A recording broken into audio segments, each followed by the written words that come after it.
आज पीड़ित परिवार को सहयोग करने 5,000 रुपये दिए हैं दाह संस्कार के लिए। जी, और सूचना मिला था रामपुर कृषि पंचायत के प्रधान मुखिया जी के द्वारा कि हमारी पंचायत के जो है भोलाराम जी हैं, जो कि जिनका उम्र लमसम जो है 55 से 60 वर्ष का है और उनका जो है बाल बच्चा भी कोई भी नहीं है और जो है विगत 12 वर्ष पूर्व जो है वो मतलब यहाँ से लापता थे। तो गांव के लोग कहीं से सूचना मिला कि वो अब इस दुनिया में नहीं है, वो मर चुके हैं। तो गांव के लोग जो है अपना हिंदू रीति रिवाज के हिसाब से जो होता है उनका क्रियाक्रम जो है कर दिया गया था। कितने साल पहले किया गया था? जी, ये तकरीबन जो है 2-3 वर्ष पूर्व जो है उनका क्रियाक्रम गांव के लोग, गांव की सहमति से जो है गांव के जो भी सभी लोग थे, क्योंकि अब मर गया है, मर गया तो जो उसका आत्मा नहीं भटके, तो इसलिए जो है गाँव के सभी लोगों की सहमति से जो है उनका जो क्रियाक्रम कर दिया गया था। लेकिन आज से कुछ महीने पहले फिर कहीं से वो आ गया अचानक इस गांव में। आने के बाद जो है फिर एक अजूबा सा दिखा कि जिस व्यक्ति को जो है हम लोग को जानकारी मिली कि जो है मर चुके हैं और पूरे गांव के लोग जो है उनका क्रियाक्रम कर चुका है और उसके बाद फिर अचानक वो आ गए हैं। तो फिर जो है एक समझिए खुशी की लहर पूरे गाँव में थी कि भाई ये जीवित है, अच्छी बात है। फिर अचानक कुछ दिन रहे, अचानक एकदम से फिर लापता हो जाते हैं और लापता हो जाने के बाद जो है फिर कल कहीं से सूचना मिली कि जो SKMCH में उनका जो है लाश पड़ा हुआ है। तो हम घटना की जानकारी मिली तो हम आए यहाँ पर। आने के बाद इतनी गरीब पर आप देख सकते हैं झोपड़ी है, ठीक है, ये पूरा झोपड़ी है। ये जो है उनकी जो है भावो लगेंगे जो कि ये भी वृद्ध है और मुस्मात है और इनके घर में भी कोई नहीं है कमाने खटाने वाले, समझे कि नहीं। अब ऐसे में इनके पास ये मतलब इतने व्यवस्था पैसे की नहीं थी जिससे कि गाड़ी भाड़ा कर सके और SKMCH से जो है लाश लाकर और उनको दाह संस्कार कर सके। तो जो है अभी वही जो हम और मुखिया जी अभी यहाँ पर आए हैं और अभी हमने इनको आर्थिक सहयोग किया है जिससे कि जो है SKMCH जो है यहाँ से लोग जाए और लाश को लेकर आए और उनको हिंदू रीति रिवाज के अनुसार जो है उनको दाह संस्कार किया जाए। इसके बाद इन गरीबों के लिए आप क्या मदद करेंगे? जी, पहले भी ये जो माता है इनको हमने विगत करीब 2 वर्ष पूर्व यही जो है ये सुस्ता मेला पे हमने इनके बेटा जो है मोची के काम करता है, जूता चप्पल सीने का काम करता था, रोड पर फुटपाथ पर बैठकर जो है जूता चप्पल सीता था।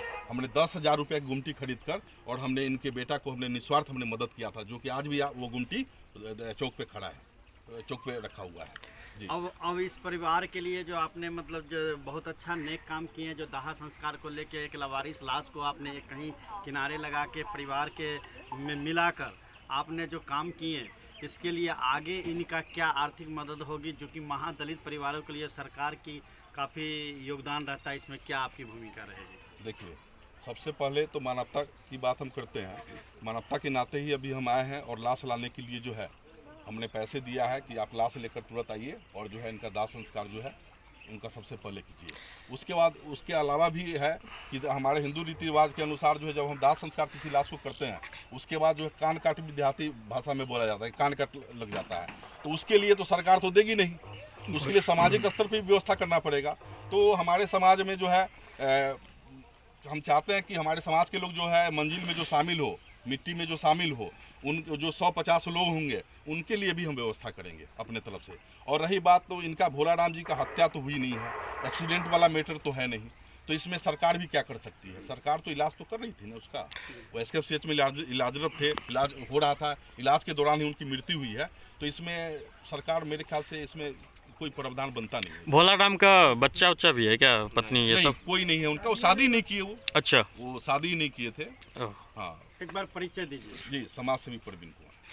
क्या कुछ कहिएगा मुखिया जी, आपके पंचायत में ये घटना हुआ है और माँ के नीचे और लवारिस की तरह यहाँ लाश पड़ा हुआ है और यहाँ प्रवीण जी समाज सेवी जी के द्वारा यहाँ पे 5,000 रुपये का सहयोग दिया गया, क्या कुछ कहेंगे? माइक नीचे रखे थे, आप बाद में लीजिएगा भाई, आराम से, क्या टेंशन ले रहे हैं। इसके लिए प्रवीण जी को बहुत बहुत धन्यवाद। मुझे कल सूचना मिली, मैं तत्क्षण गांव में आया, यहाँ 2-3 लोगों को कहा जो भाई ऐसे ऐसी घटना है, जा कर के लाश ले आइए। तो जब देखे ही लोग उतना नहीं ये हैं, तो हमने शाम में प्रवीण भाई को फ़ोन किए तो आप आइए। तो हम ही लोग मिल कर के कैसों लाश को यहाँ मंगवा के और अंतिम क्रिया जो है उस पर पहल हल करवा। कहीं न कहीं देखा जाता है प्रवीण भैया समाज सेवा लगातार कर रहे हैं, गरीब हो या बेरोजगार के प्रति हो। अभी भी देखा गया है कि जो SKMCH में लावारिस लाश पड़ा हुआ है उसको 5,000 आर्थिक सहयोग किया गया है।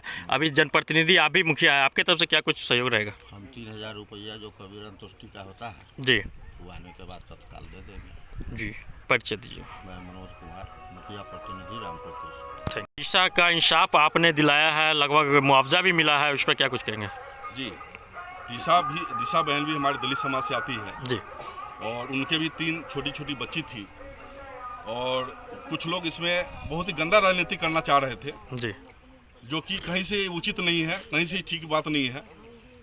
हमें जानकारी मिली, थानेदार सकरा थाना राजूपाल FIR दर्ज भी नहीं कर रहे थे। जी, पीड़ित परिवार के लोग जो है अपने समाज से लेकर या जो भी सकरा के नेता है सभी से मदद मांगा, लेकिन जो है थानेदार जो FIR दर्ज करने के लिए राजी नहीं था।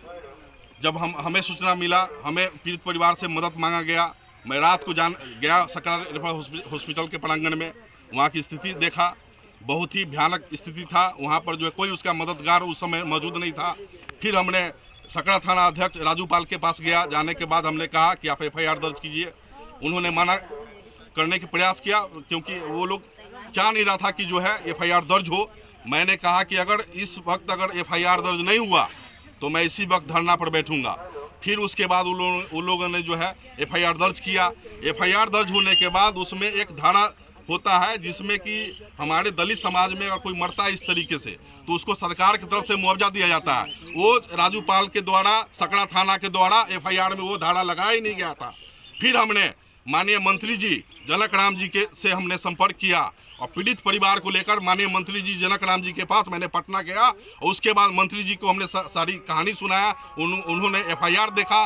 FIR में देखने के बाद उन्होंने कहा इसमें तो थानेदार उसमें FIR कोई 8 लाख रुपया भी मुआवजा मिल सकता है, इसमें हम लोग को थोड़ा पहल करना पड़ेगा। उनको समझाइए।